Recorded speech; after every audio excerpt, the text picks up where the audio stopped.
Miami Vice, 1984 to 1989, became an iconic piece of television history, blending crime, fashion, and music in a way that captivated audiences around the world. But behind the neon lights and the fast-paced drama, the show's stars have faced personal tragedies that left a lasting impact. From the main stars who helped shape the show's success to the guest stars who left a mark with their performances, we reflect on their careers and the legacies they've left in Hollywood. In this video, we remember the beloved actors from Miami Vice who tragically passed away, honoring not just their unforgettable roles, but the real-life stories they left behind. Julio Oscar Machoso, born May 31, 1955, played Lester Cosco on Miami Vice starting in 1984, at the age of 29. Cosco, a tech-savvy, calm presence within the gritty world of Miami's criminal underworld, was a fan favorite for his ability to keep his cool under pressure. However, the contrast between his on-screen persona and off-screen reality couldn't have been starker.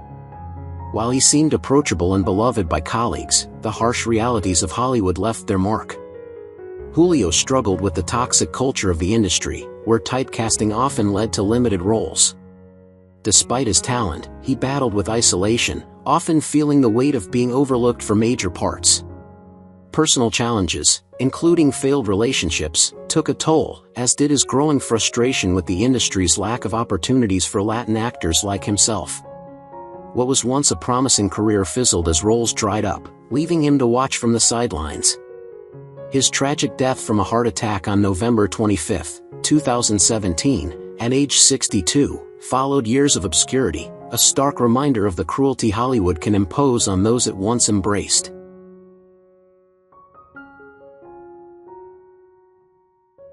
Gregory Sierra, born January 25, 1937, portrayed the stern Lieutenant Lou Rodriguez in Miami Vice starting at age 47. While his character exuded authority and professionalism, Sierra's real-life experiences painted a much more complex picture. Hollywood's pigeonholing of him into ethnic roles left Gregory feeling typecast, which led to years of frustration and dissatisfaction. His roles, though pivotal, were often limited to the same archetypes, leaving him struggling with a lack of career growth. While Sierra was a consummate professional, his marriage was strained due to his career's pressures, and the couple's eventual separation only added to his burdens. A deeply private man, Gregory struggles with his identity as a Latino actor in an industry that often marginalized his heritage remained largely hidden from the public.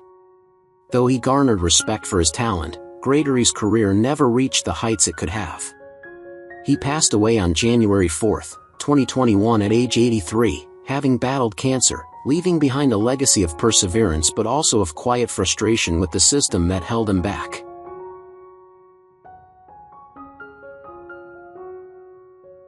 Charlie Barnett, born September 23, 1954, embodied the quirky streetwise informant, Neville Noogie Lamont, in Miami Vice at the age of 30. Noogie's eccentric charm masked the chaos of Charlie's real life, one overshadowed by a downward spiral into substance abuse.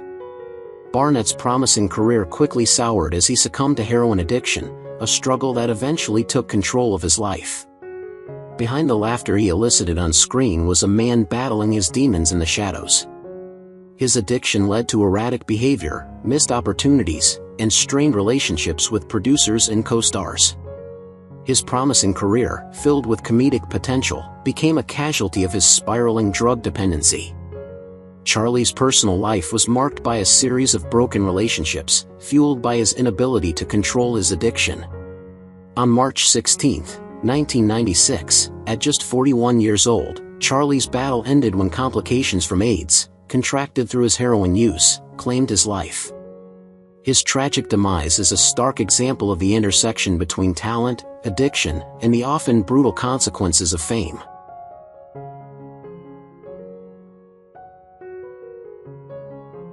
Ned Eisenberg, born January 13, 1957, played the notorious Federico Labrizzi on Miami Vice in 1985 at age 28.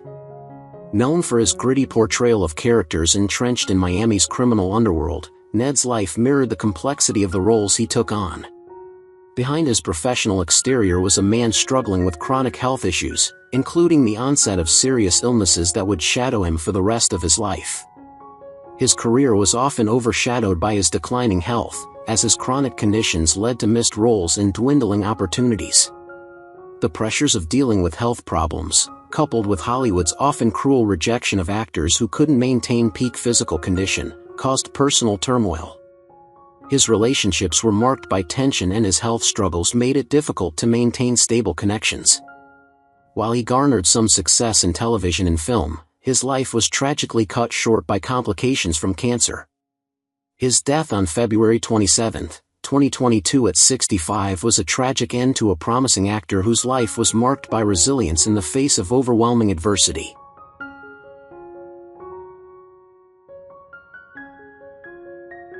Tony Hendra, born July 10, 1941, played Gordon Wiggins in Miami Vice, 1987, at the age of 46. Wiggins, entangled in high-stakes financial crimes, was a character that fit Hendra's sharp satirical style. Known more for his comedic chops, Hendra's real life, however, carried dark undertones that contrasted sharply with his on-screen persona. While his career initially flourished, he became a pariah when allegations of abuse surfaced, specifically from his own daughter, who accused him of emotional and physical mistreatment. Although Hendra vehemently denied these allegations, they followed him like a shadow, ruining much of his reputation. His failed attempts at reconciling with his estranged family were marked by bitterness, and his personal life was filled with chaos, from failed relationships to legal battles. Hendra's career stalled in the 90s, marked by sporadic roles and a noticeable absence from the Hollywood spotlight. His legacy was largely overshadowed by his later scandals, and he became a tragic figure of regret and scandal. Tony Hendra died on March 4, 2021, at the age of 79 from Lou Gehrig's disease.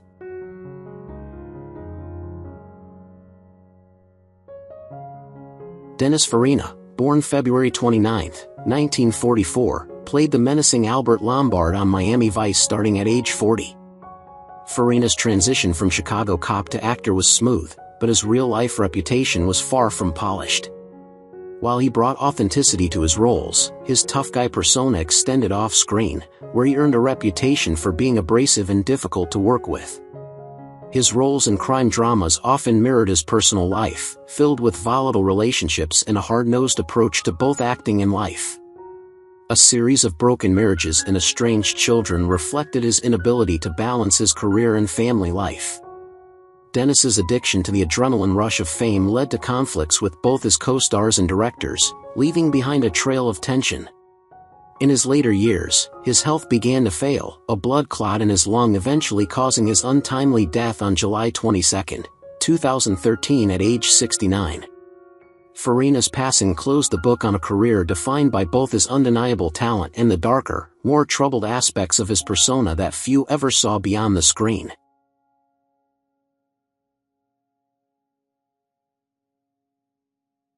Miguel Farah, born February 7, 1955, portrayed a tough district attorney in Miami Vice, 1987, at 32. His character was an emblem of grit and authority, a reflection of Farah's own strong presence in the industry. But beneath the tough exterior, Farah's life was far from stable. Despite his versatility as an actor and his distinct voice, Farah's career was marred by constant struggles with personal demons, particularly with alcohol. His relationships, often strained by his alcoholism, crumbled, and his aggressive nature made him difficult to work with, leading to a series of fallouts with colleagues. While his career had its high points, such as his memorable role in RoboCop and Twin Peaks, Farah's personal life was a carousel of failed marriages and professional rivalries. Health problems, primarily the result of years of smoking, took a toll in his later years. He died of throat cancer on January 19, 2017, at the age of 61, his death casting a long shadow over what could have been an even more prosperous career.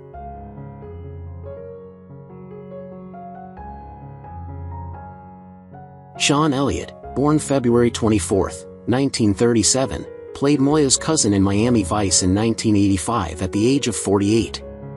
His character, a gritty streetwise figure, epitomized loyalty yet with a dangerous edge. Off-screen, Elliot's life was riddled with contradictions. Known for his talents as both an actor and singer, he struggled to balance a career in the spotlight with his personal demons. His tumultuous relationships were often a subject of whispers within the industry, and his inability to escape the shadow of his Miami Vice role hindered his ability to pursue more significant opportunities. However, his deeper struggles were buried beneath the surface. A secret addiction to alcohol left him isolated, further distanced by a personal life marred by broken marriages. Despite his undeniable talent, his career was mostly sidelined by his battle with self-destructive habits, as well as his inability to keep his private life out of the tabloids. In the end, the man who once commanded attention on screen faded into obscurity, with his death at 79 on March 11, 2016 after a fight with cancer.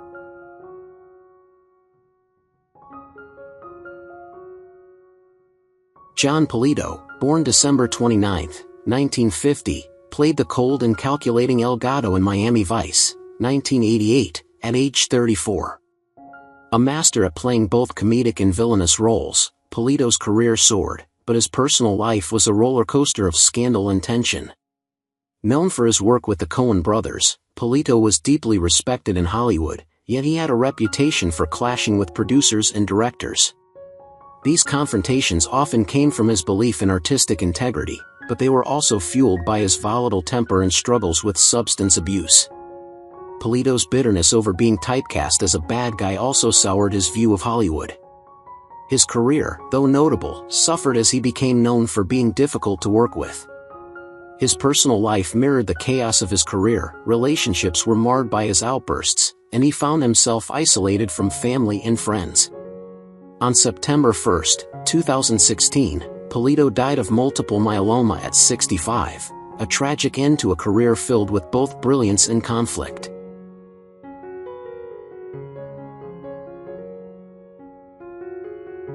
G. Gordon Litty, born November 30, 1930, portrayed Captain William Mr. Real Estate Maynard in Miami Vice, 1985, at age 55. Known for his role as a corrupt real estate mogul, Litty's character was almost a reflection of his real-life notoriety. Litty's most infamous moment came long before his acting career, with his central role in the Watergate scandal, where he served as a key figure in the break-in that led to President Nixon's downfall. His later years were marked by a second act as a controversial radio host, where he made numerous inflammatory comments, earning both fame and disdain. In his personal life, Litty was known for his extreme views, staunch conservatism, and larger-than-life personality, which alienated many, including those who had once been his allies. His relationship with his family was strained, particularly with his children, who were reportedly uncomfortable with his radical political beliefs. After his acting career fizzled, Litty became a pariah in Hollywood. He died on March 30, 2021, at the age of 90.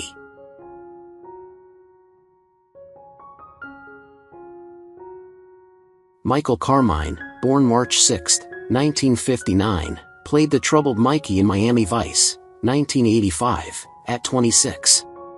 Mikey was a character caught in a cycle of crime and misfortune, a perfect match for Carmine's own tumultuous life. The promising young actor's career was tragically cut short by the AIDS epidemic, a disease that claimed his life far too soon. While Carmine was known for his raw talent, his personal life was full of darkness. His relationships were often brief and messy, with a growing sense of self-destructive behavior fueled by drugs and alcohol. Carmine's struggle with his sexuality and the stigma surrounding AIDS in the 1980s caused him to retreat from the limelight. He was diagnosed with the disease in the late 80s, and his decline was swift. Despite his promising future, his illness and personal battles kept him out of the public eye.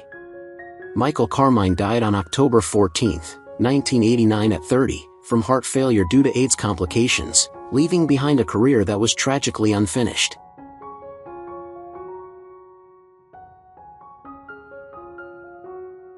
Jeff Maldoven, born April 22, 1953, played the corrupt club cop in Miami Vice in 1985 at 32 years old.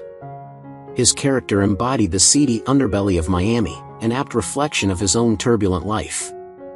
Though he started as a stuntman and martial artist, Maldoven's transition into acting was far from seamless. Behind his gruff exterior, Jeff's life was marked by an intense internal struggle, particularly with his health. A publicized affair during his Miami Vice days caused a stir, leading to a tarnished reputation that even his martial arts expertise couldn't redeem. The scandal surrounding his extramarital affair seemed to follow him wherever he went, hampering his career and affecting his relationships. A man deeply insecure, Maldoven was known for his rudeness on set, further alienating him from his colleagues.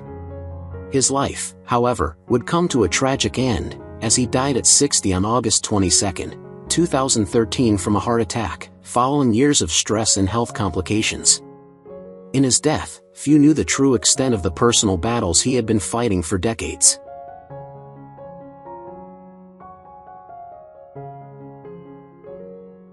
Brian Dennehy, born July 9, 1938, played Reverend Billy Bob Proverb in 1987 at the age of 49. His character was a magnetic but deeply controversial figure, a man whose moral compass wavered in the turbulent Miami world. Dennehy, known for his commanding presence, brought an unsettling depth to the role, embodying a complex villain that carried the weight of his own dark secrets. But the actor's personal life mirrored the troubled nature of his roles. Struggling with alcohol for much of his life, Brian's battle with addiction was no secret in Hollywood. Behind the scenes, he was notorious for his erratic behavior, with rumors of his outbursts and strained relationships with co-stars. His tumultuous marriage to Jennifer Arnett ended in divorce, and his relationship with his children was strained by his personal demons. His career, though robust, was marred by professional setbacks and a tendency to push boundaries in his performances, leading to some rejection in the industry. His death on April 15, 2020 at the age of 81, from cardiac arrest, closed a chapter on an actor who was both revered and troubled.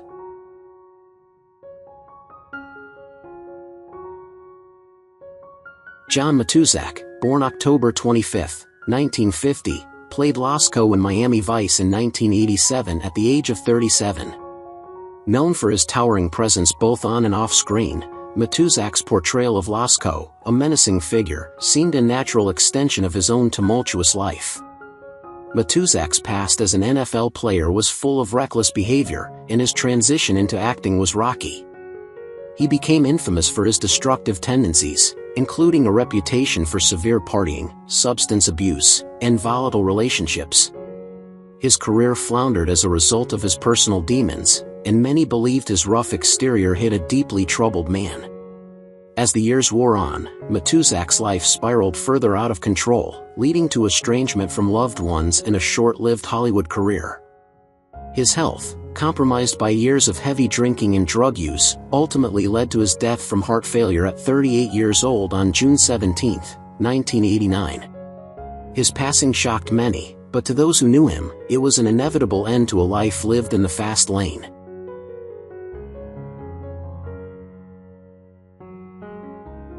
R. Lee Ermey, born March 24, 1944, portrayed Detective Sergeant Ernest Haskell in 1987 at the age of 43. Ermey's character was the epitome of toughness and no-nonsense military precision, but the actor himself had a past just as hard-edged.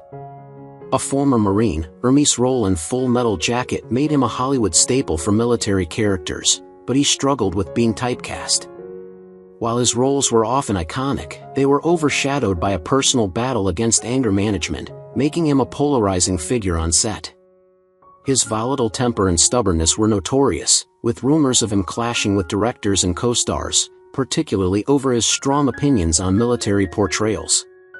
His divorce from his wife, Neela, in 1976 after more than 2 decades of marriage was a public scandal, and his personal life was plagued by infidelity. Although his career seemed to stabilize, Ermey continued to face struggles with addiction and anger. He passed away on April 15, 2018 at 74, after complications from pneumonia, his legacy a mixture of both admiration and controversy.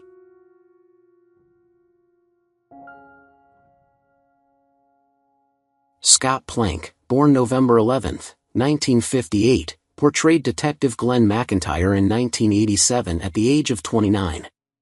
Plank's character was a dedicated, yet morally conflicted officer, reflecting his own personal battles. In contrast to the persona he crafted on screen, Scott's life off-camera was filled with unpredictability and turmoil. His promising career had just begun to blossom, with roles in both television and film, but Plank struggled with an unhealthy need for control, often pushing his co-stars to the limits of their patience. His battle with alcohol and depression was known in the industry, and rumors circulated about his inability to maintain relationships and his fractured family life.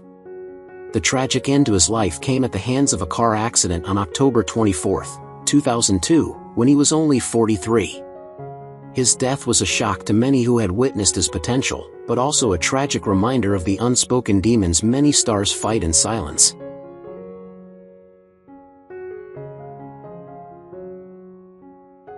James Brown, born May 3, 1933, played Lou DeLong in 1987 at the age of 54.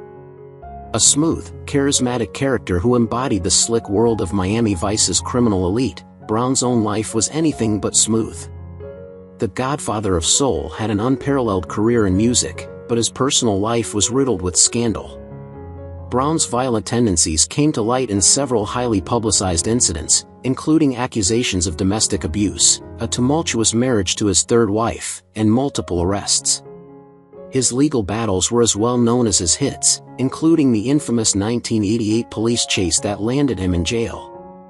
His children were often at the center of his chaotic life, with many accusing him of neglect and emotional abuse. Brown's substance abuse and violent outbursts during his later years only added to his toxic reputation. On December 25, 2006, at the age of 73, he passed away from pneumonia, but his death left behind a complicated legacy of both musical genius and personal demons that overshadowed his fame.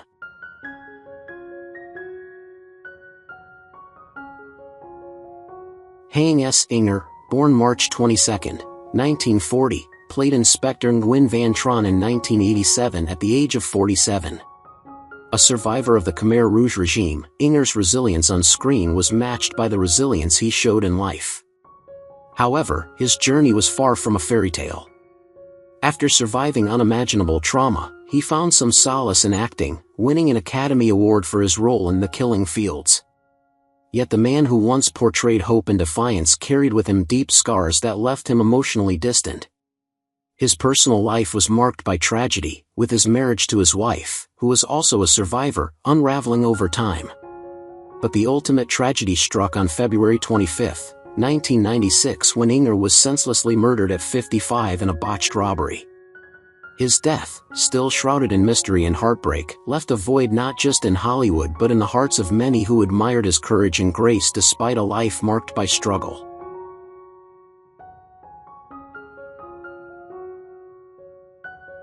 Danny Vance, born on July 13, 1954, was cast as Annette McAllister in Miami Vice in 1987 at the age of 33.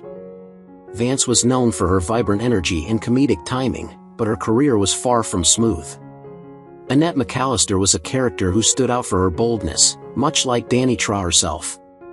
However, Vance's path was marred by the struggles of being pigeonholed in a limited range of roles. She faced typecasting, which severely restricted her opportunities in Hollywood. But Vance's battles extended far beyond the professional sphere. Off-screen, her life was plagued with personal heartache and constant struggles with her health.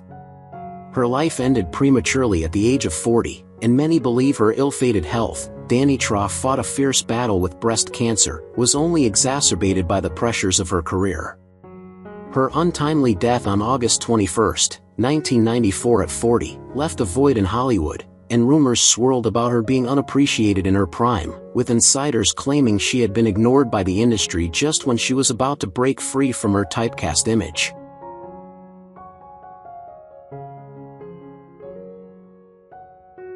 Jon P. Ryan, born on July 30, 1936, took on the role of Jake Manning in Miami Vice in 1989 at the age of 53.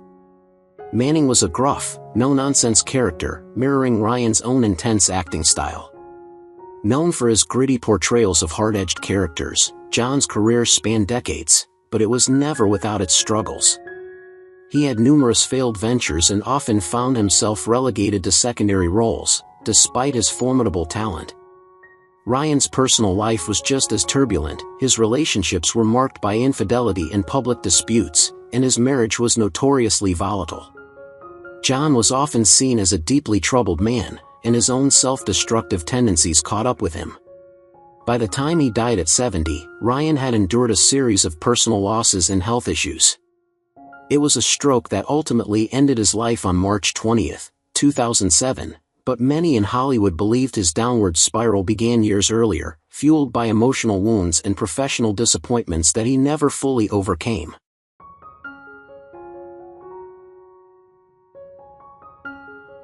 Joe Turkl, born on July 15, 1927, joined the cast of Miami Vice in 1988, portraying the menacing character of Levesque at the age of 61.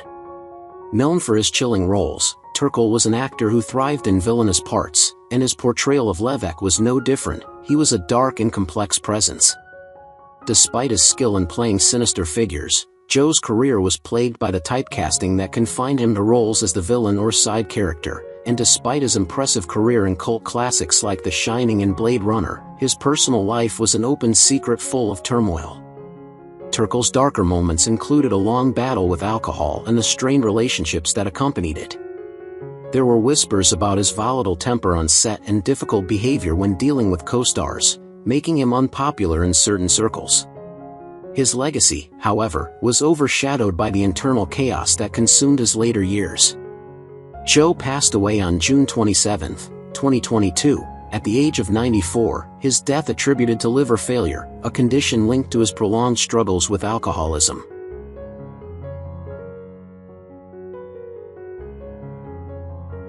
Bert Young, born on April 30, 1940, portrayed Lupo Ramirez in Miami Vice in 1984 at the age of 44. Young was already a well-established actor, famous for his role as Paulie in the Rocky series, but his time on Miami Vice only added to his tough guy image. As Lupo Ramirez, he was the rough-edged criminal figure, unforgiving and relentless.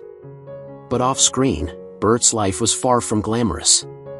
Known for his battle with alcohol and volatile temper, Young often had run-ins with the law and struggled to maintain stable relationships. His personal life was a series of broken marriages, public spats with ex-wives, and a relationship with his daughter that was described as distant and strained. Despite his fame, Bert's later years were filled with quiet desperation. He passed away on October 8, 2023, at the age of 83, after battling a long period of health complications. His passing was not entirely unexpected, as rumors had circulated for years about his declining health, compounded by his battle with alcoholism.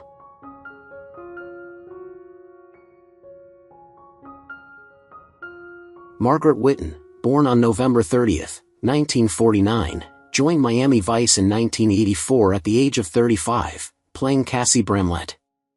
Known for her strong presence and tough character, Whitten's role was a perfect match for her, independent, driven, and resilient. However, her real-life persona was far from the tough exterior she portrayed on screen. Whitten's career was a roller coaster ride, marked by moments of success and failure. She struggled to land major roles post-Miami Vice and faced increasing difficulties as Hollywood turned its back on older actresses. Her personal life was equally rocky. Whitten's private relationships were often marked by public scandal, and her struggles with depression and self-doubt led her into isolation. By the time her health began to fail in her 60s, Whitten had withdrawn from the public eye. Margaret passed away on December 4, 2016, at the age of 67 after a brave battle with cancer. Her death was a somber reminder of a star who had once shone brightly but was often overshadowed by the cruel realities of Hollywood's ageism.